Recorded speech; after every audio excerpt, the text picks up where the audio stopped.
Pada hari yang lampau atau ketika saya menyampaikan firman Tuhan tentang wawasan dunia Kristen, Bapak Gembala menyampaikan dari tempat ini supaya dilanjutkan, begitu ya. Ya. Dan saya ditolong oleh Tuhan untuk menyampaikan kembali. Mungkin ada beberapa pengulangan pada pagi ini, tetapi mungkin ada beberapa penambahan tentang wawasan dunia Kristen, Christian Worldview bagian kedua.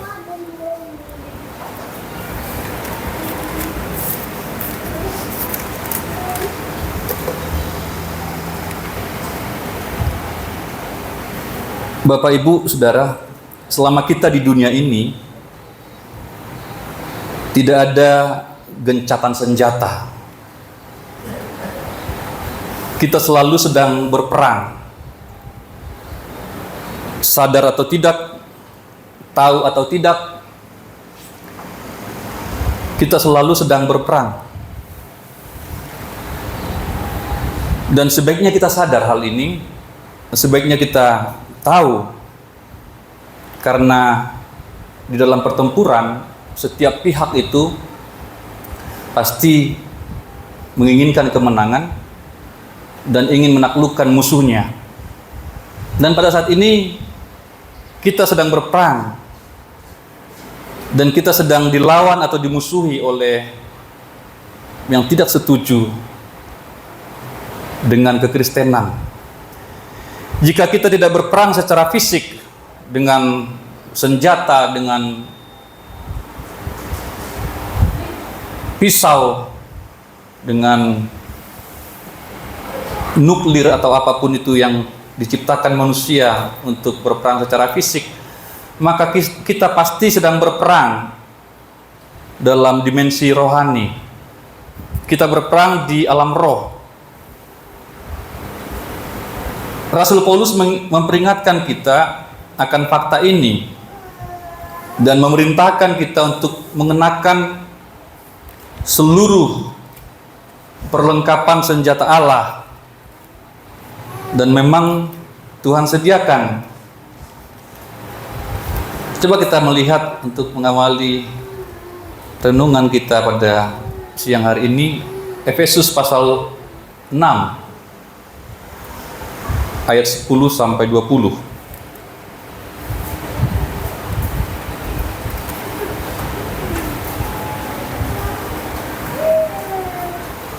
Kita baca secara responsoria. Saya bacakan ayat 10, saudara bacakan 11, demikian sampai ayat yang ke-20. Efesus pasal yang ke-6 ayat 10 mulai. Yang sudah ketemu katakan amin. Akhirnya hendaklah kamu kuat di dalam Tuhan, di dalam kekuatan kuasa-Nya. Gunakanlah seluruh perlengkapan senjata supaya kamu dapat bertahan melawan tikus iblis.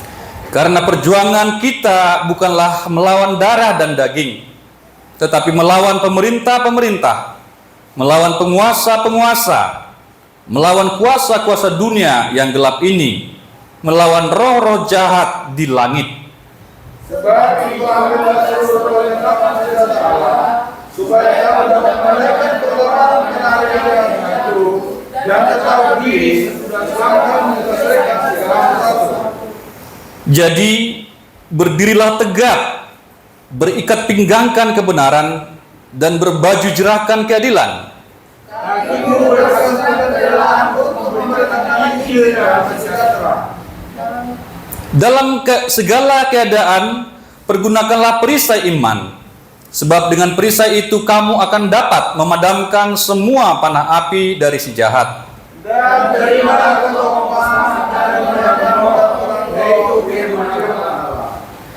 Dengan segala doa dan permohonan, berdoalah setiap waktu di dalam roh, dan berjaga-jagalah di dalam doamu itu dengan permohonan yang tak putus-putusnya untuk semua orang kudus. Juga doakan aku supaya terang jika kamu dikaruniakan keyakinan, bagaimana kemudian aku memberikan yang kulayani sebagai utusan yang dipenjarakan.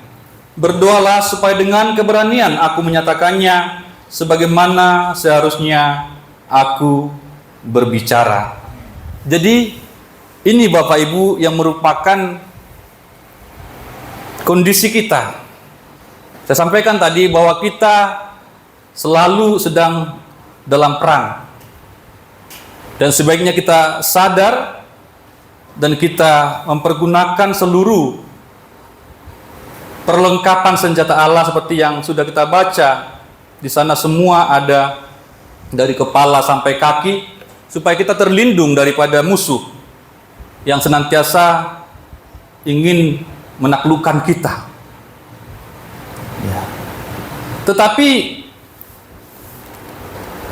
ketika kita membaca ayat-ayat ini, kita jangan langsung berpikir kita sedang berperang melawan hantu. Ya. Ya. Sebenarnya tidak seperti itu. Ya. Tetapi salah satu yang paling nyata adalah perang gagasan, idea war. Ya. Ini sekarang yang sedang marak terjadi. Kita tengah memasuki perang narasi, perang sudut pandang, perang perspektif, perang wawasan. Dan wawasan dunia Kristen tidak berada di ruang hampa. Karena selain wawasan dunia Kristen masih ada banyak wawasan dunia yang lain yang bertentangan dengan Alkitab. Nah, di sini juga kita sedang berperang. Kita sedang berperang. Ya, ini merupakan masalah yang besar. Ya, here is the big problem. Non-biblical worldview ideas don't just sit in a book somewhere waiting for people to examine them. They bombard us constantly from television, film, music, newspaper, magazines, books, and academia. Jadi perang wawasan dunia ini bukan hanya dalam sebuah buku, tetapi pada saat ini sedang memborbardir kita melalui segala media, melalui televisi, melalui film. Ya, perhatikan Bapak Ibu, film sendiri pun itu ada agenda di sana. Sudah ada sekarang film-film yang memasukkan ide-ide LGBT. Ada film-film memasukkan ide-ide filsafat yang lain untuk memerangi filsafat kita, untuk memerangi wawasan dunia kekristenan. Ini kita harus mengerti, Bapak Ibu.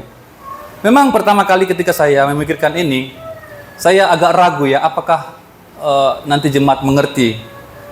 Tetapi saya pertimbangkan dan akhirnya saya putuskan, ini harus dibicarakan.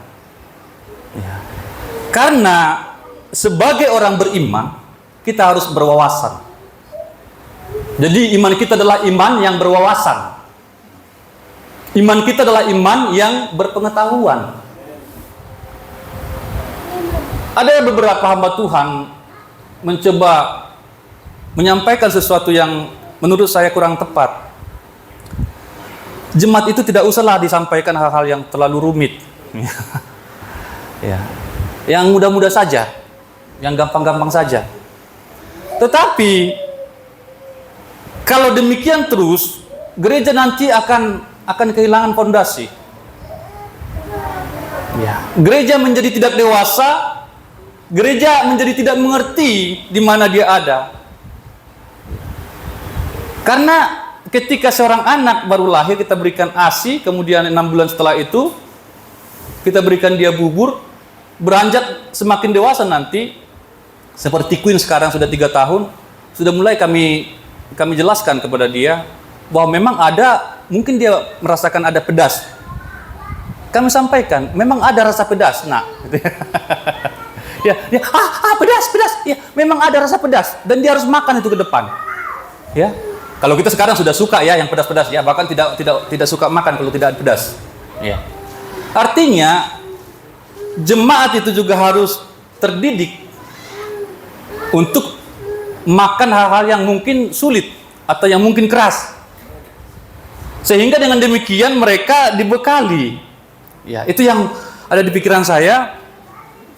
Sehingga saya memutuskan ini untuk membicarakan hal ini di jemaat kita. Dan saya juga berpikir di sini juga banyak anak-anak muda yang sudah sarjana juga. Mereka juga harus mengerti. Mungkin juga di kampus juga ada mata kuliah ini juga. Cuman saya tidak tahu sejauh mana. Minimal saudara, saya selalu sampaikan pernah dengar lah ya, pernah dengar. Karena kita sedang dibombardir tadi oleh agenda-agenda itu secara konstan. Mereka bayar mahal itu supaya lesbian ini bisa goal ya, menjadi undang-undang dan diterima di DPR atau lembaga senator di berbagai daerah atau negara. Dan memang di Indonesia ini puji Tuhannya karena masih sangat kuat agamanya, memang masih susah mereka untuk tembus di Indonesia. Tapi negara-negara lain sudah. Nah, jangan pikir Bapak Ibu kan tidak masuk di Indonesia, kan di Indonesia ditolak, LGBT ditolak. Tetapi konten-konten mereka juga masuk dan didengarkan oleh anak-anak muda kita. Ya, hal-hal yang asing, hal-hal yang tidak sesuai dengan firman Tuhan itu mereka jajakan, ya, mereka pasarkan dengan luar biasa masif. Melalui surat kabar, melalui jurnal, melalui pengetahuan, melalui majalah, melalui buku-buku, melalui tempat perkuliahan. Ya. Jadi kita sedang berada dalam peperangan gagasan ini, peperangan wawasan. Seorang ahli mengatakan begini, ya, namanya Greg Blomberg, ya. Pandangan dunia dan agama lainnya juga memberikan klaim seperti yang kita lakukan.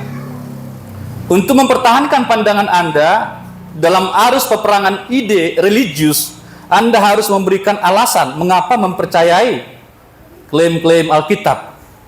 Paulus katakan, aku tahu kepada siapa aku percaya. Jadi kita tahu yang kita percaya. Kita tahu Alkitab kita. Nah ini Bapak Ibu, kita harus tahu benar apa yang diajarkan Alkitab. Amin. Ya. Karena sekarang ini orang semakin tidak suka lagi baca Alkitab, apalagi anak muda ya. Bayangkan, mereka dibombardir dengan segala informasi, sementara mereka tidak tahu Alkitabnya. Mereka tidak baca Alkitabnya. Nah ini sangat berbahaya. Ya.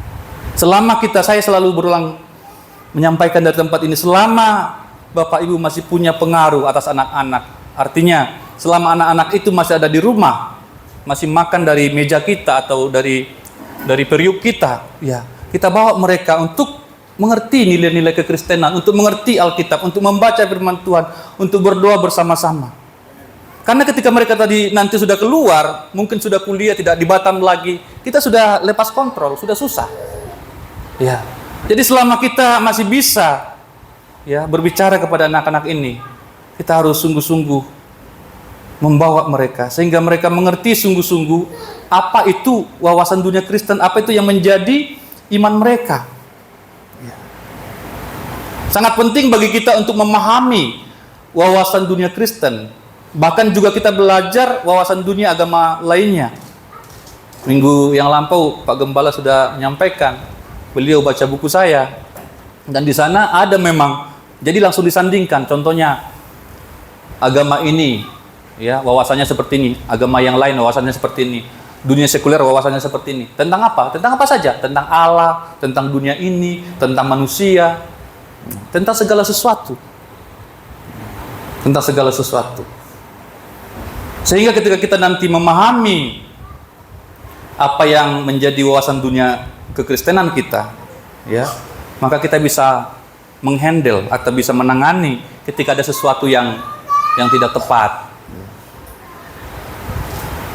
Mungkin Bapak Ibu sering dengarkan cara untuk mengenali uang palsu, ya, itu adalah dengan mengenali uang yang asli. Benar ya?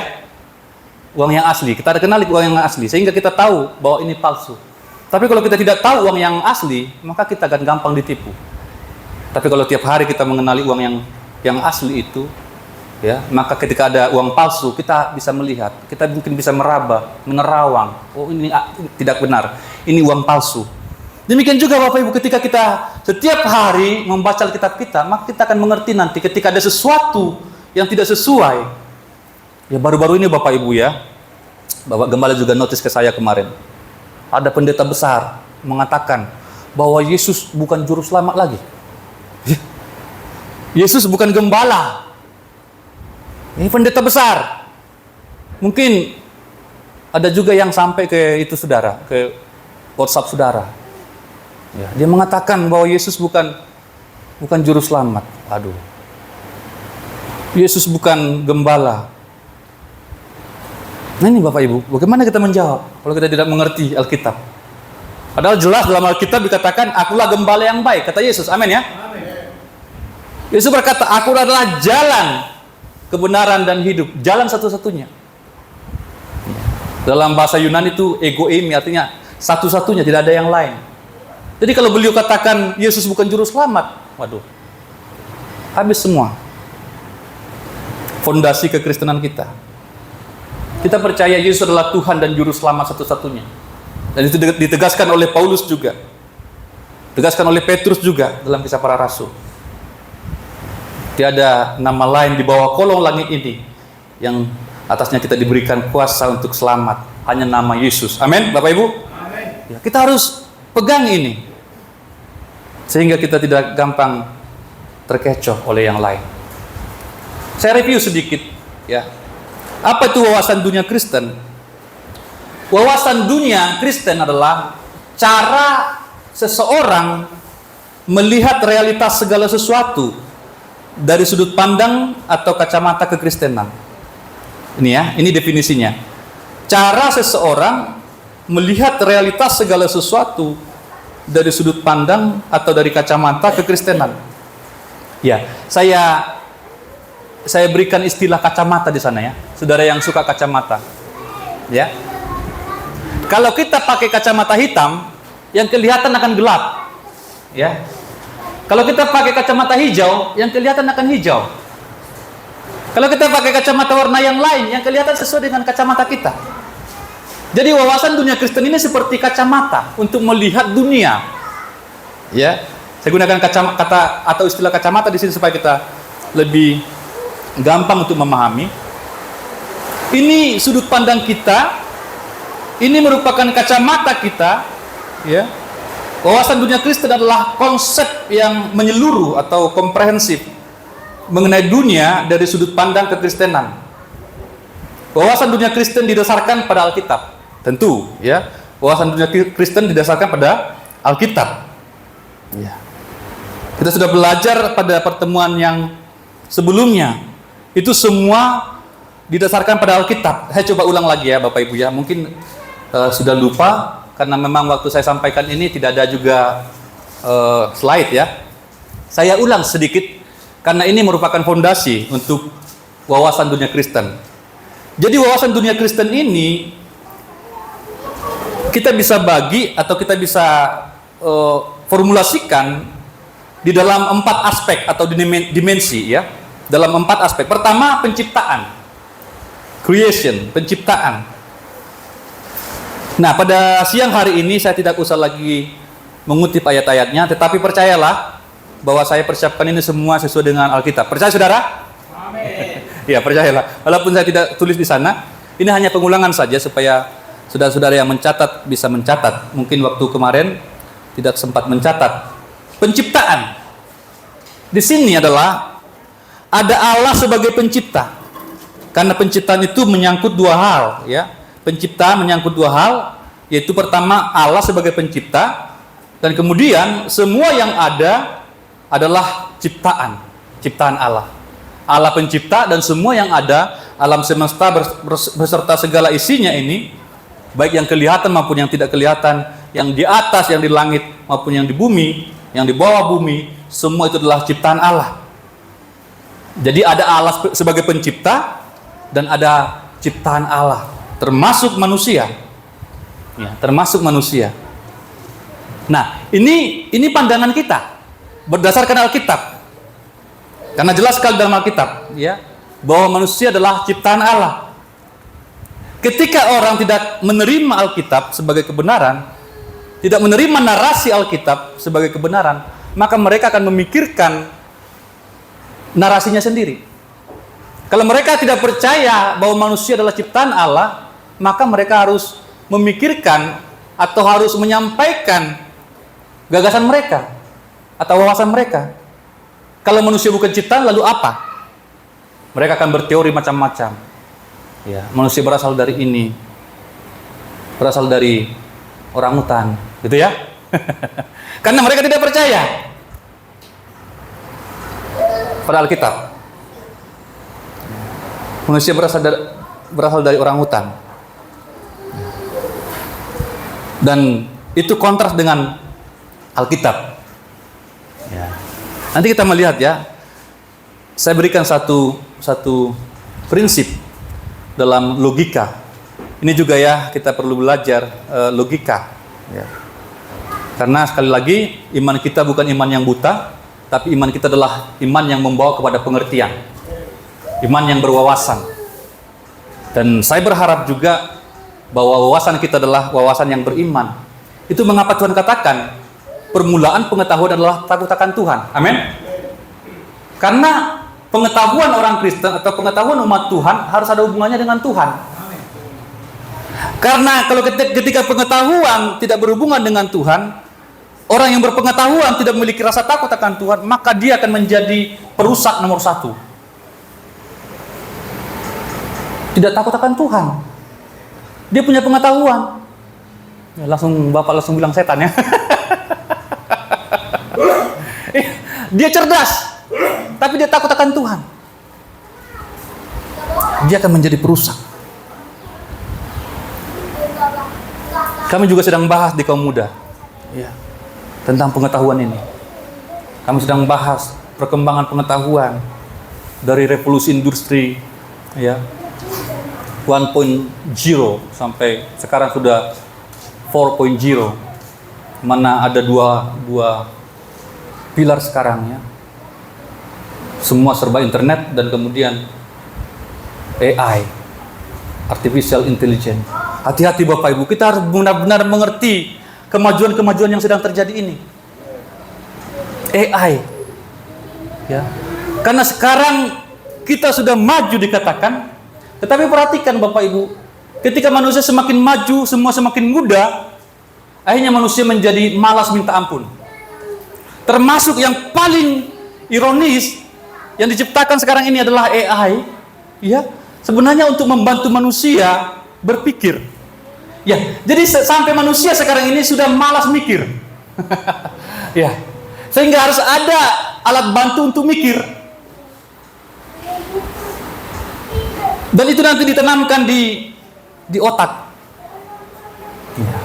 Untuk membantu dia mikir. Jadi tidak perlu lagi ngetik-ngetik, cari di Google, cari terjemahan ini, cari materi ini, tidak perlu lagi. Cuma pikirkan, ya langsung dicari sama dia. Tapi ditanam di sini. Nah, ini kita harus mengerti Bapak Ibu. Ya.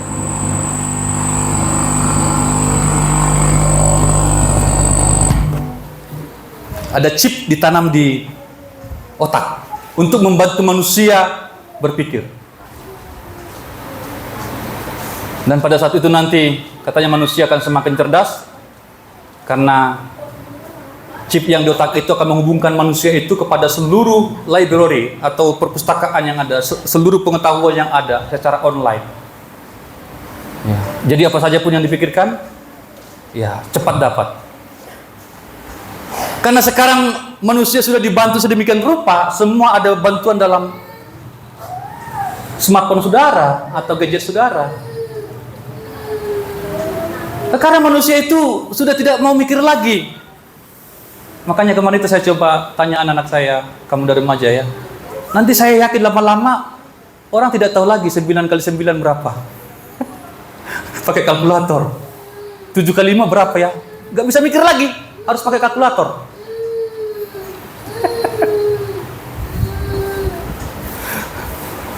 Iya memang dibantu, tapi akhirnya manusia itu tidak bisa mikir lagi. Ya.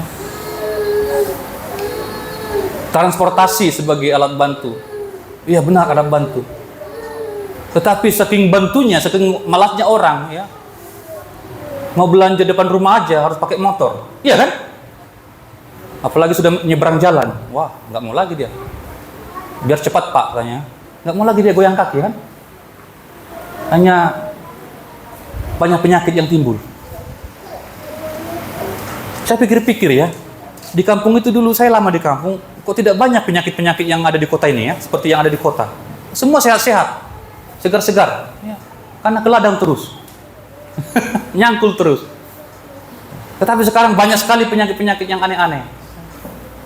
Karena orang di AC semua, ya. Tidak mau lagi keringatan, tidak mau lagi capek, tidak mau lagi jalan, tidak mau lagi masak, ya. Giling bawang sudah malas, iris bawang sudah malas, semua serba instan. Ya. Ya, ibu-ibu sekarang sudah malas juga masak ya.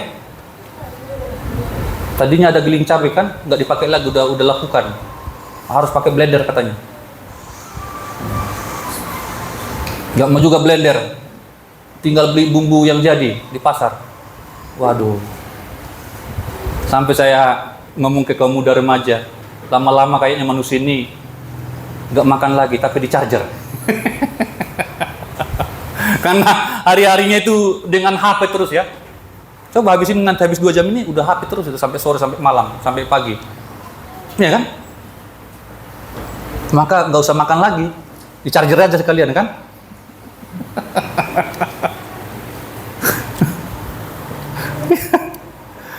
Jadi maju-maju tapi kita harus pikirkan Bapak Ibu. Jangan sampai kita rusak. Amin. Kalau chip itu dimasukkan di otak kita, ya, itu kan dikendalikan dari sana. Kapanpun kita mau dirusak, ya, akan dirusak oleh yang punya itu. Jadi jangan mau Bapak Ibu ya, amin ya. Jangan mau ditanamkan sesuatu dalam tubuhmu, amin. Ya. Ini Pak Sihombing, supaya Bapak lebih cerdas lagi, dimasukkan nanti chip.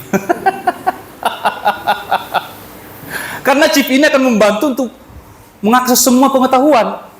Bahkan yang belum pernah Bapak tahu. Tinggal mikirkan aja, saya pengen tahu ini, langsung dikasih tahu. Luar biasa memang kan? Tapi siap-siaplah. Sekarang aja dengan kita punya HP aja sudah tahu orang apa yang kita bicarakan di sana. Jadi jangan pikir Bapak Ibu ketika Bapak Ibu chat sesuatu yang tidak benar, kemudian di-delete, tidak ada lagi jejaknya. Masih ada itu. Tinggal buka aja, di servernya masih ada pauta gaul ya. Oh kayaknya nggak pas tadi chattingan saya nih, di-delete dia kan, hapus untuk semua. Ya hapus di situ, tapi masih disimpan di sana. Cuma belum ada kepentingan untuk mencari Bapak. Coba Bapak nanti menjadi anggota DPR misalkan atau mencalonkan menjadi gubernur, bisa dicari itu Pak. Jadi jangan main-main Bapak Ibu ya. Oh sudah saya hapus kok, udah gak ada lagi. Enggak begitu. Sekali kita ngetik, itu sudah tersimpan.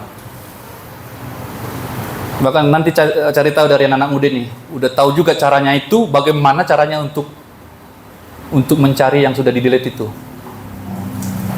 Ya kan sering begitu kan? Kita emosi nih, ya. Kemudian kita ketik sesuatu nggak benar. Tapi kita mikir lagi, kita sadar lagi kan, waras lagi kan? Oh, nggak benar tadi chattingan saya ini, saya delete lah. Iya, sekali kita sudah ketik, kita kirim, sudah tersimpan itu Pak. Dan pada saatnya nanti jejak digital itu nanti juga menjadi salah satu pertimbangan juga untuk masuk kerja, ya. Jadi hati-hati ya, anak-anak muda ya, hati-hati menggunakan handphonemu, ya. Hati-hati update status, karena itu nanti akan dipantau oleh perusahaan. Ya, ini Desi ini nggak benar ini Desi ini. Ada jejaknya nanti Desi ya. Nah, ini tanggal sekian, jam sekian, dia mengatakan begini. Itu bisa dicari. Hati-hati juga ngasih KTP kepada orang lain. Karena KTP kita bisa dimanfaatkan untuk pinjaman online, untuk beli motor. Tiba-tiba nanti KTP pauta gaul sudah tercatat di database, ya kan? Ternyata saudaranya pakai saudara Bapak pakai KTP Bapak untuk minjam motor di Sipiongot. Apa namanya? Sipiongot Pak ya? Tempat Bapak ya? Di Pongot ya? Iya. Pak Jagal, pinjamlah dulu Bang KTP-mu, fotokan aja dari situ. Bapak kirim ke sana. Ternyata dia minjam uang di sana. Nama Bapak nanti yang kena. Jadi hati-hati ya, KTP ya. Nama Bapak nanti yang kena. Ketika misalkan Bapak nanti mau beli sesuatu, ya, oh Bapak pernah minjam, ternyata tidak balikkan uang itu. Oh saya tidak pernah minjam Pak. Coba ingat-ingat dulu Pak. Jangan-jangan ada saudara dulu yang pinjam KTP Bapak. Bapak teringatlah. Oh ada saudara saya di Pongot dulu pinjam KTP. Di situ dia masalahnya Pak. Sehingga Bapak tidak bisa lagi minjam, tidak bisa lagi beli sesuatu karena sudah di blacklist. Nah Bapak bermasalah. Itu semua telah terkoneksi sekarang Bapak Ibu. Ya, antara perusahaan-perusahaan itu terkoneksi semua. Nah karena kita ini memang belum siapa-siapa, belum tahu, ya kita belum tahu kan. Tapi kalau ketika kita nanti menjadi seseorang, mau menjadi pejabat misalkan, itu bisa di track semua itu. Data-data kita itu. Jadi hati-hati ya. Buat status, minjamkan identitas kita, paspor kita, SIM kita, segala macam. Kalau memang nggak jelas arah dan tujuannya, jangan kasih. Amin ya? Kita harus mengerti. Karena kita akan disalahgunakan nanti. Ini wawasan dunia Kristen dan kita mengerti bahwa kita adalah ciptaan Allah. Dan pada saat awal ya, ciptaan Allah pada awalnya sungguh amat baik. Ciptaan Allah itu sungguh amat baik. Kita sudah belajar ya, ciptaan Allah itu sungguh amat baik. Nah, ini ditentang oleh orang lain nanti. Allah bukan pencipta kok. Gitu ya. Semua ini bukan ciptaan kok. Mereka buat teori-teori yang lain yang tidak sesuai dengan firman Tuhan. Yang diajarkan juga secara masif. Tetapi kita memegang ini, ya. Konsep penciptaan ini. Kemudian yang kedua, kejatuhan, the fall, kejatuhan. Ciptaan itu jatuh karena memberontak kepada pencipta. Itu dia ya. Jadi kejatuhan adalah pemberontakan kepada Allah, sang pencipta. Ciptaan itu jatuh karena memberontak. Nah, kita sudah belajar ini. Dan kita aminkan ini. Bahwa kejatuhan ini telah terjadi dan sedang berlangsung. Nah, kejatuhan ciptaan merusak segala yang baik tadi. Tadi kan diciptakan dengan sangat baik. Ya. Ketika Allah melihat ciptaannya itu sebelum kejatuhan, Allah melihat sungguh amat baik. Berarti saya sampaikan minggu yang lampau, berarti sempurna. Ciptaan Allah itu sempurna, sungguh amat baik. Itu adalah penilaian Tuhan terhadap ciptaannya pada saat itu. Sungguh amat baik. Tetapi setelah kejatuhan, ciptaan itu rusak. Ya. Kejatuhan ciptaan merusak segala yang baik tadi. Rusak semua. Malaikat rusak. Kejatuhan malaikat, ya. Sebagai malaikat rusak. Kemudian iblis menggoda manusia dan kemudian manusia jatuh, manusia juga rusak. Kemudian alam juga rusak karena alam juga dikutuk oleh Tuhan. Tanah dikutuk oleh Tuhan karena manusia itu. Semua rusak karena kejatuhan.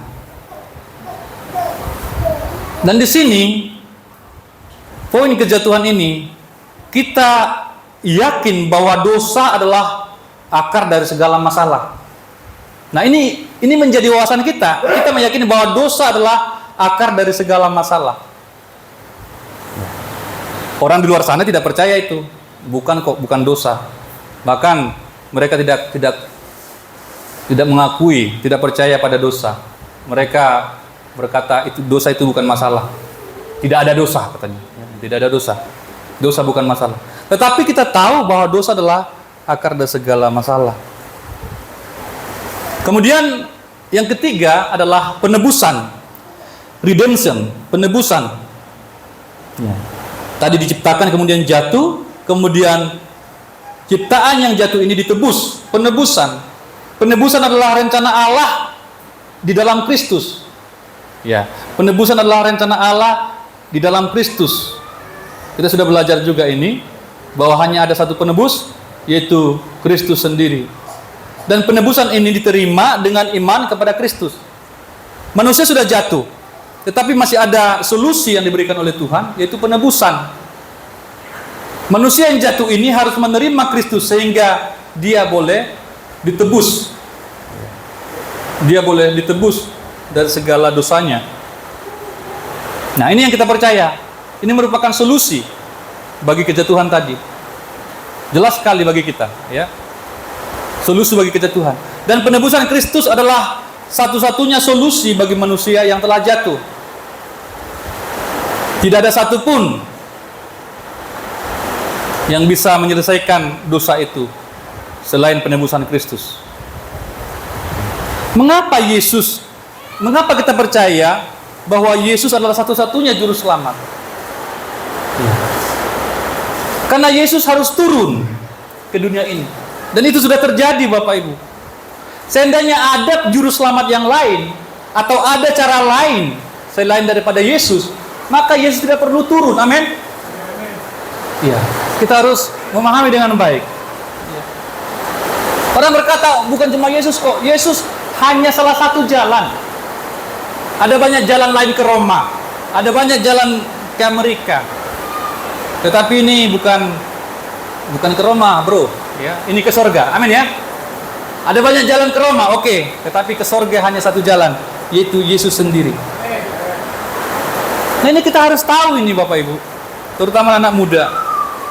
Sehingga kita tidak kabur oleh informasi dari luar.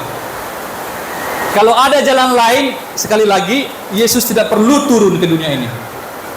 Mengapain Yesus harus turun? Capek-capek. Ngapain Yesus harus mati? Kalau ada jalan lain untuk keselamatan kita, untuk penebusan kita, ngapain capek-capek? Ya. Emangnya Tuhan bodoh? Ya, enggak. Hanya ada satu jalan, yaitu penebusan Kristus sendiri. Yang terakhir,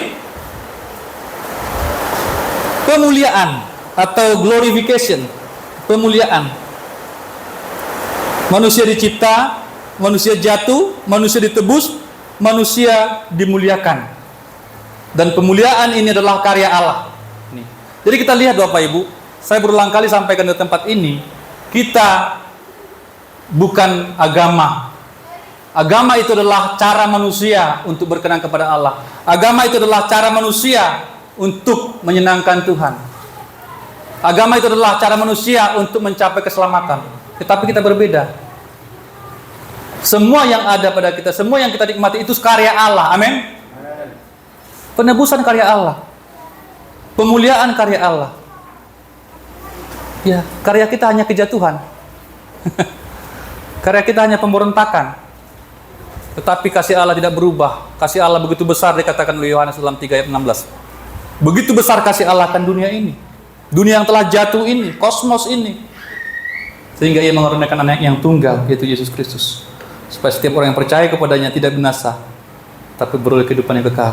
Yang percaya, jadi percaya kepada Kristus. Dan yang ditebus ini akan dimuliakan. Pemuliaan adalah karya Allah. Pemuliaan bekerja pada orang percaya. Tadi cara menerima penebusan itu adalah percaya kepada Kristus. Dan ketika orang percaya kepada Kristus dan bertobat, maka hidupnya yang tadi hina karena dosa mulai dimuliakan. Amin. Ketika kita bertobat, Bapak Ibu, hidup kita itu dimuliakan loh, semakin mulia. Amin. Tapi ketika orang jatuh ke dalam dosa dan bergelimang dalam dosa, berkubang dalam dosa, hidupnya itu akan suram. Ya. Hilang wibawanya, hilang percaya dirinya, tidak berani natap wajah orang. Makanya dia cari sesuatu di luar sana untuk membuat dia berani. Ya. Dia mabuk supaya dia berani. Karena hanya ketika dia sudah mabuk baru dia berani. Arwah katanya kan. Ketika dia sadar nggak berani. Langsung gini-gini dia. Maka dia harus mabuk. Maka dia harus narkoba untuk hanya berani saja, untuk berani ngomong saja. Itu karena jatuh ke dalam dosa. Tetapi ketika kita bertobat, kita semakin hari semakin dimuliakan oleh Tuhan. Amin. Iya. Orang yang bertobat, orang yang percaya itu semakin hari hidupnya semakin mulia. Semakin hari hidupnya semakin bersahaja. Ada sinar kemuliaan Tuhan memancar dari kehidupan kita. Dan dan orang lain mengenali itu. Ketika kita melihat tokoh-tokoh Alkitab itu, orang lain yang tidak percaya kepada Tuhan melihat anak-anak Tuhan ini, melihat tokoh-tokoh ini, dan orang melihat bahwa mereka ini adalah orang-orang yang menyembah Tuhan. Mereka adalah umat Tuhan, dan orang lain takut pada mereka. Orang lain hormat kepada mereka. Orang penyembah berhala hormat kepada umat Tuhan itu. Penyembah berhala hormat kepada Yusuf. Penyembah berhala hormat kepada Musa. Penyembah berhala hormat kepada Abraham. Penyembah berhala hormat kepada Ayub. Penyembah berhala hormat kepada Daniel. Dan bahkan seringkali maklumatkan, jangan macam-macam kepada Daniel. Jangan macam-macam kepada tokoh ini. Jangan macam-macam kepada hamba Tuhan ini. Bahkan orang lain ya, yang tidak percaya kepada Allah membantu promosi. Sembahlah Allahnya Daniel, katanya. Ya, jangan macam-macam kalian. Karena pada saat itu Daniel difitnah. Karena tidak ada sesuatu yang salah dalam diri Daniel. Hanya fitnah yang bisa mereka lakukan. Ketika Daniel difitnah dan Tuhan menolong dia, pada akhirnya raja itu mengatakan, mulai saat ini jangan macam-macam kepada Daniel. Raja yang kafir itu membela Daniel, bahkan memaklumatkan supaya menyembah kepada Allahnya Daniel. Amin. Itu yang kita harus mengerti, Bapak Ibu. Ketika kita mengerti posisi kita dan kita berjalan dengan identitas kita, maka orang lain akan hormat kepada kita. Enggak usah cari hormat. Amin. Enggak usah cari-cari. Ayo hormati saya dong, hormati saya. Enggak usah. Dengan sendirinya akan hormat kalau kita benar di hadapan Tuhan. Kalau kita bertobat sungguh-sungguh. Enggak usah dicari-cari, Pak.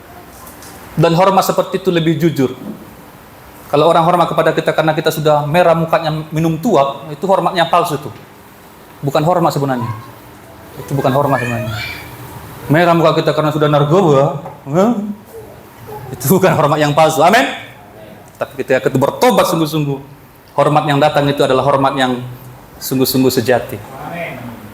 Ya, ini yang kita harus bangun. Ya, pemuliaan. Dan kita bisa alami nih, Bapak Ibu. Bukan di sorga nanti, di dunia ini juga. Ada juga pengajaran kita ya, apa ya? Mati, bangkit, mulia. Mati, dibangkitkan, dimuliakan. Kalau kita setia mengikut Tuhan, kita akan dimuliakan. Bukan hanya di sorga, di sini juga. Amin. Itu filosofi yang sangat sederhana. Dan itu berlaku di semua lini. Di semua sektor kehidupan. Ya, anak-anak yang sungguh-sungguh benar belajar ya, benar menghafal pelajaran-pelajaran, pada saatnya nanti dia akan mendapatkan prestasi. Tadi saja ya, anak-anak sekolah minggu kita 10 besar Des ya, 10 besar dipanggil sama Desi, dapat hadiah, dimuliakan kan? Iya, 10 besar datang di tempat ini ada 6 orang kalau nggak salah. Iya, anak-anak sekolah ketika mereka juara, ya, mereka dimuliakan. Ya. Semua dimuliakan. Ketika Esther juara 2, kemarin ya?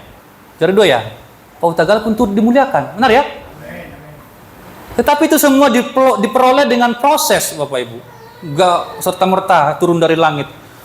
Kau Esther tiba-tiba pintar dari langit? Enggak kan? Ada banyak pengorbanan kan? Harus belajar. Orang mungkin sudah tidur, orang mungkin main-main, dia belajar sehingga dia bisa mendapatkan juara 2. Nanti saudara kuliah dapat cum laude. Ya. Di atas 3,5 cum laude. Itu diperoleh dengan perjuangan. Demikian kehidupan kita. Ketika kita mau dimuliakan, kita harus berjuang. Kalau saudara berjuang dalam pekerjaan, saya yakin sekali kalau saudara berjuang dalam pekerjaan apapun, pasti makin hari makin promosi. Amin. Saya heran, kok ada manusia bertahun-tahun kerja di tempat yang sama, kok nggak ada promosi? Ada apa dengan beliau itu? Bapak saya aja tamat SMP sampai supervisor, Pak ya? Ya, sampai supervisor loh, tamat SMP di Intirup, Ban, ya. Ya mengapa? Ada manusia bertahun-tahun tapi tidak dipromosi. Malah dipecat. Saya kerja di PT Sony beberapa tahun. Waktu itu sudah asisten leader. Ya. Pasti ada promosi kalau kita benar. Makanya kita harus tahu, ya, di mana kebenaran, mana wawasan dunia Kristen yang harus kita hidupi. Saya sampaikan di Punguan Silaban ya. pada saat ini anak-anak muda makin bingung karena anak-anak muda itu tidak melihat sesuatu dari orang tua, tidak melihat sesuatu yang dihidupi oleh orang tua itu. Dibilang orang tua ini jujur, suka bohong juga. Dibilang rajin, suka bolos juga. Dibilang setia, enggak juga. Jadi ketika anak ini ditanya, "Nak, kira-kira apa yang kamu contoh dari orang tua?" Bingung dia. Makanya saya sampaikan di sana kemarin, di laut, di pantai, minimal adalah 1 biji lah, ya kan? Contohnya Pak Utagaul, apa yang mau dibangun? Contohnya apalah Pak? Suka berdoa lah contohnya. Bangun satu karakter atau satu nilai sehingga anak-anak ini bisa melihat, oh orang tua saya suka berdoa contohnya, ya kan? Oh orang tua saya itu suka memberi contohnya. Tapi yang positif ya, yang positif tuh. Gak usah banyak-banyak, satu aja sehingga ketika anak itu ditanya, dia bisa menyampaikan sesuatu tentang kita, sesuatu yang baik tentang kita. Jangan sampai anak itu bingung, apa ya? Ntar dulu ya. Nggak ada. Selama kita masih bisa memberikan pengaruh, karena dalam teori kepemimpinan yang paling penting adalah keteladanan, ya. Dan ini semakin langka pada saat ini. Semakin langka berarti semakin mahal, dan ini harus kita bangun, Bapak Ibu. Amin. Sehingga anak-anak kita tidak kehilangan figur, ya. Masih melihat orang tua. Dan pemuliaan ini merupakan puncak dari seluruh rencana Allah. Jadi jelas Bapak Ibu, bagi kita, ya, orang Kristen jelas di mana awalnya, di mana pertengahannya, di mana proses progresnya, dan di mana akhirnya. Jelas ya, penciptaan, kejatuhan, penebusan, pemuliaan, jelas. Penciptaan di awal dan pemuliaan di akhir. Pada saatnya nanti kita dimuliakan, kita akan bersama dengan Tuhan. Jelas akhirnya. Tetapi ketika kita tanya dengan yang lain atau kepada orang lain, ini semua tidak jelas. Kabur semua. Jadi bagi kita jelas sekali, ini sebagai sebuah cara memandang dunia ini, ya, sebagai kerangka kerja yang utuh dari awal sampai akhir. Jelas. Ada semua dalam Alkitab kita. Ya. Ini saya sampaikan, saya janjikan tadi, saya pakai sedikit lagi waktu. Salah satu hukum logika, ya, itu disebut sebagai hukum non kontradiksi. Ini merupakan hukum logika yang paling mendasar, ya. Hukum kontradiksi. Hukum non kontradiksi adalah dasar dari semua logika. Jadi hukum ini berbunyi begini, Bapak Ibu, ya, saudara yang mencatat. Hukum non kontradiksi ini berbunyi, sebuah pernyataan atau proposisi tidak dapat benar dan salah pada waktu yang sama dan dalam aspek atau hal yang sama. Ini dia apanya, ya, dalilnya, ya. Sebuah proposisi atau pernyataan tidak dapat benar dan salah pada waktu yang sama dan dalam aspek atau hal yang sama. Jadi ini harus kita mengerti, Bapak Ibu. Sekarang ini lagi marak bahwa manusia itu bukan hanya laki-laki dan perempuan. Tetapi Alkitab mengatakan bahwa manusia itu diciptakan laki-laki dan, coba Desi ya, laki-laki dan perempuan ya. Desi. Kejadian pasal 1.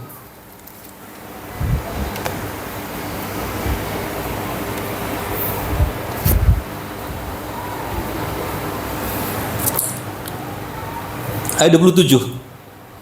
Maka Allah menciptakan manusia itu menurut gambarnya. Menurut gambar Allah diciptakannya dia, laki-laki dan perempuan diciptakannya mereka. Iya. Perhatikan Bapak Ibu ya. Kita coba masukkan dulu teori ini. Ya.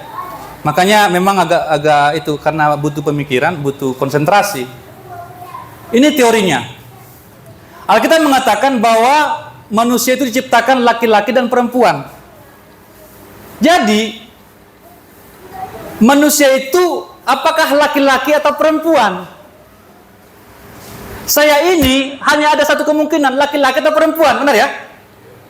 Saya tidak mungkin laki-laki dan perempuan pada saat yang sama. Papanggabean tidak mungkin laki-laki dan perempuan pada saat yang sama, benar ya? Apakah papanggabean laki-laki atau perempuan? Itu pilihannya. Apakah laki-laki atau bukan laki-laki? Mengerti sampai sini? Ngerti ya? Kemudian ketika dikatakan perempuan, ya kembali lagi.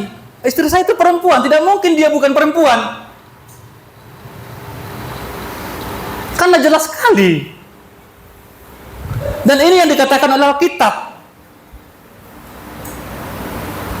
Bahwa manusia itu ciptakan laki-laki dan perempuan, Pak. Kalau ada yang lain-lain tambah-tambahan. Sekarang sudah laki-laki, perempuan, gay, bisex, apalagi namanya, susah sekali nyebunyi, queer ya. Apa bukan waria, bro. Dia ki, tapi bacanya itu queer atau apa? Ya, sudah 5 sekarang. LGBT, transgender dan queer ya. Udah 5, nggak tahu lagi besok ada berapa lagi nama gender ini. Tetapi anehnya, saya pernah dengarkan, ya ada pasangan gay, berarti laki-laki dengan laki-laki. Tetapi anak ini memanggil pasangannya itu sebagai suaminya. My husband katanya, padahal dia laki-laki.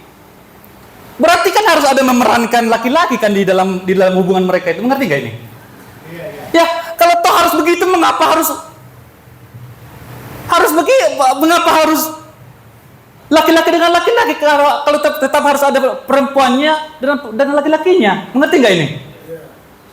My husband katanya. Padahal pasangannya itu laki-laki. Itu kan istilah kita bagi yang hetero kan? Kalau dia bilang my husband ke saya, ya benar, karena saya laki-laki. Saya bilang dia my wife, istri saya. Itu benar. Tetapi sesama laki-laki kok pakai istilah kita? Kan bingung jadinya kan? Jadi apakah dia, padahal istri itu kan sudah menjadi gelar untuk perempuan kan? Iya dong. Itu milik kita. Jadi ketika ini dimasukkan pada filosofi atau ajaran-ajaran mereka, akan bertabrakan nanti. Laki-laki kok husband, kok wife, kok laki-laki memanggil my husband padahal dia laki-laki juga. Jeruk makan jeruk. Jadi mereka itu bingung sendiri. Satu lagi, cara mengujinya, saya katakan begini. Di kampus juga. Kalau andaikan kaum gay benar, taruh aja mereka berapa yang gay ini, pasangan gay ya, taruh aja mereka di satu pulau, dimanapun itu, pulau kosong lah, kasih mereka makan, taruh aja mereka di sana. Lama-lama punah, amin ya. Gimana kan tidak bisa bereproduksi kan? Sama-sama laki-laki kok. Nggak akan bisa berketurunan, tidak berkembang biak lagi nanti, akan punah dalam 100 tahun. Itu buktinya bahwa teori mereka itu yang melanggar firman Tuhan tidak mungkin benar, amin. Sama juga lesbian juga, suruh aja mereka masuk satu pulau, ada 50 pasangan lesbi masuk pulau, uji mereka 100 tahun di sana, tidak akan ada terjadi sesuatu, mereka punah semua, jadi fosil-fosil di sana. Itu buktinya bahwa mereka tidak benar. Tetapi kalau kita sesuai dengan firman Tuhan, kita misalkan satu jemaat ini ditaruh di satu pulau, kita berkembang biak dengan baik di sana, amin ya. Karena kita sesuai dengan firman Tuhan, amin ya. Itu cara mengujinya. Ya. Jadi sesuatu yang tidak sesuai dengan firman Tuhan itu tidak mungkin benar. Ya. Dikatakan firman Tuhan, kita coba uji satu ayat ya. Memang khotbah begini harus begini. Ya, ada teorinya, ada yang kita uji. Coba bacakan Desi, Roma 3 ayat 4.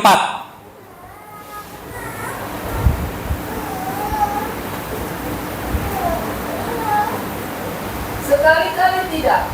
Sebaliknya, Allah adalah benar dan semua manusia pembohong. Iya. Seperti ada tertulis, supaya engkau engkau ternyata benar dalam segala firman-Mu dan menang jika engkau dihakimi. Iya. Jadi coba kita lihat ya sekali lagi Desi ya. Sekali-kali tidak. Sebaliknya, Allah adalah benar dan semua manusia pembohong. Iya. Seperti ada tertulis, supaya engkau ternyata benar dalam segala firman-Mu dan menang jika engkau dihakimi. Iya. Allah adalah benar. Allah yang mengatakan semua firman ini adalah benar. Saudara yakin? Dan semua manusia adalah pembohong. Dikatakan, kita yakin nggak firman ini? Semua manusia adalah pembohong. Artinya, semua manusia yang mengatakan teori lain yang menolak firman Tuhan pasti bohong. Kita sudah buktikan tadi, LGBT itu pasti bohong. Kalau tidak bohong, pasti mereka bisa eksis. Tapi ketika kita uji tadi, ya kita tidak perlu lakukan itu, karena mereka pun tidak akan mau ditempatkan di satu pulau. Tetapi kita pakai logika kita tadi, ya. Ya, semua manusia adalah pembohong, semua teori-teori itu adalah pembohong ketika tidak sesuai dengan firman Tuhan. Karena Alkitab adalah firman Allah, maka Alkitab pasti benar. Amin. Karena Alkitab adalah firman Allah, maka pasti benar. Karena ini keluar dari Allah, dinafaskan oleh Allah dalam 2 Timotius 3 ayat 16. Theopneustos, nafas Allah. Theo Allah, pneustos, pneuma, itu roh, nafas. Nafas dari Allah, itulah firman Allah. Maka pasti benar. Ya. Kemudian yang kedua, segala pernyataan yang kontras atau bertentangan dengan Alkitab pasti salah. Amin. Jadi kalau kita mengatakan manusia itu adalah laki-laki dan perempuan, dan ada yang mengatakan yang lain, bukan cuma laki-laki kok, ada yang lain kok. Yang tadi saya sebutkan itu tadi susah juga sebutnya, pasti itu salah. Ketika kita mengatakan bahwa kita adalah ciptaan Allah, dan ada orang lain mengatakan bahwa manusia bukan ciptaan Allah, maka itu bertolak belakang dengan firman Tuhan. Pasti itu salah. Amin. Jadi ketika kita belajar ilmu pengetahuan juga kita harus mengerti benar-benar apa yang sesuai dengan Alkitab dan apa yang tidak. Ketika bertentangan dengan Alkitab, kita wajib menolak. Amin. Karena hanya Alkitab yang benar. Hanya Allah yang benar. Alkitab adalah firman Allah, maka pasti benar. Semua teori manusia itu adalah ilmu manusia, belum tentu benar. Belum tentu benar. Itu mesti diuji lagi. Mesti diuji lagi. Saya berikan beberapa summary di sini. Alkitab adalah firman Allah. Ya. Manusia mengatakan Alkitab bukan firman Allah. Yang di sini ya. Ya. Jadi pasti ini yang benar, yang biru ya. Kemudian manusia adalah ciptaan Allah. Kemudian manusia mengatakan, tadi saya katakan kan dalam Efesus tadi, dalam Roma tadi, Paulus mengatakan semua manusia adalah pembohong. Berarti yang di sini adalah bohong. Ya, manusia bukan ciptaan Allah. Ya. Alkitab mengatakan manusia ciptaan Allah, tetapi manusia mengatakan manusia bukan ciptaan Allah. Alkitab mengatakan manusia hanya laki-laki dan perempuan. Manusia mengatakan manusia bukan hanya laki-laki dan perempuan, ada lagi yang lain-lain. Alkitab mengatakan dosa adalah akar dari segala sesuatu masalah. Manusia mengatakan dosa bukan akar dari segala masalah. Bahkan dosa bukan masalah. Tidak ada dosa, kata manusia. Ini pasti salah. Ini pasti benar. Yang dikatakan Alkitab pasti benar, yang dikatakan manusia pasti bohong dan salah. Amin. Ya, saya tambahkan beberapa poin lagi. Itu untuk menguji teori tadi. Alkitab mengatakan dosa tidak dapat diselesaikan oleh manusia sendiri. Dan manusia mengatakan dosa dapat diselesaikan oleh manusia sendiri. Ya, manusia pasti bohong. Saya sampaikan tadi, kalau memang dosa dapat selesai oleh manusia sendiri, maka Yesus Tuhan tidak perlu turun. Amin. Ya, terbukti salah. Kemudian berikutnya, penebusan Kristus adalah solusi bagi orang berdosa. Kemudian manusia mengatakan penebusan Kristus bukan solusi bagi orang berdosa. Yang terakhir, Yesus Kristus adalah satu-satunya juru selamat. Manusia katakan Yesus Kristus bukan satu-satunya, tapi salah satu saja. Nah, perhatikan Bapak Ibu, mana yang benar dan mana yang bohong. Sekarang mau percaya yang mana? Yang manusia atau Alkitab? Ini masih banyak ini ya. Masih bisa kita daftarkan banyak sekali. Nah, kita harus bisa formulasikan dengan cara seperti ini, sehingga kita memiliki sebuah wawasan yang kokoh. Dan ini nanti akan berlaku Bapak Ibu untuk semua aspek kehidupan.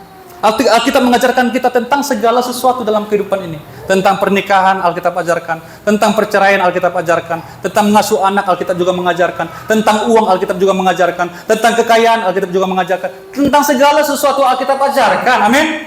Tetapi kita mau nggak baca Alkitab ini? Gak usah cari-cari yang lain. Di Alkitab ini ada semua. Bagaimana cara mencari uang dan membelanjakan uang ada di sini. Bagaimana manajemen ada di sini. Semua ada di sini Bapak Ibu. Kaya sekali kalau kita mau belajar. Ya. Makanya saya himbau, saya ajak kita ketika ada acara-acara kita di tempat ini, marilah Bapak Ibu supaya kita maju. Amin. Ya, marilah beribadah. Hanya itu yang dapat kami lakukan Bapak Ibu. Dan semua yang saya sampaikan ini sudah tayang juga Bapak Ibu. Saya mau memberkati orang lain juga. Ya, supaya kita semakin baik. Saya tutup di sini Bapak Ibu. Ya, kita baca bersama-sama. Saya suka baca bersama-sama untuk mengakhiri perjumpaan kita. 1, 2, 3. Kita harus memahami Alkitab secara menyeluruh agar mampu menangkal wawasan dunia lain. Di luar Alkitab berarti wawasan dunia lain. Jangan lagi langsung berpikir, oh dunia lain adalah roh-roh hantu. Bukan ya. Maksud saya wawasan-wawasan dunia yang lain-lain ini. Ya. Ini coba-coba kali kita dikit-dikit hantu, dikit-dikit. Janganlah Bapak Ibu. Ada gerak-gerak dikit hantu. Enggak begitu. Ya. Wawasan dunia lain artinya di luar Alkitab. Jadi kita harus memahami dengan sungguh-sungguh. Saya pikir-pikir ya, saya mungkin cuma melayani 20 tahun lagi. Nggak habis-habis Alkitab ini dibahas Bapak Ibu. Saya bingung ya, gimana caranya. Jadi mimpi saya bagaimana saya bisa membahas Alkitab ini selama saya hidup loh. Iya, itu mimpi saya. Karena masih banyak yang belum dibacakan.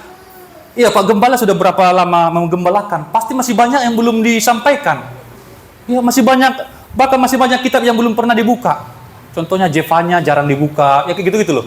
Habakuk, ya kan? Hagai, jarang kan? Ya, makanya ini salah satu mimpi saya supaya bisa menyampaikan firman ini semua, ya, bukan memilih-milih. Tapi saya sangat diberkati sekali. Dan saudara pasti diberkati ketika saudara mencintai firman Tuhan. Amin. Iya, kita kembali ke sini. Ya, ini menjadi dasar untuk wawasan dunia kita. Di sini ada semua Bapak Ibu untuk kehidupan ini, bahkan untuk kehidupan yang akan datang. Ini firman Tuhan bagi kita pada siang hari ini. Saya serahkan pada Bapak Gembala. Silakan Bapak Gembala.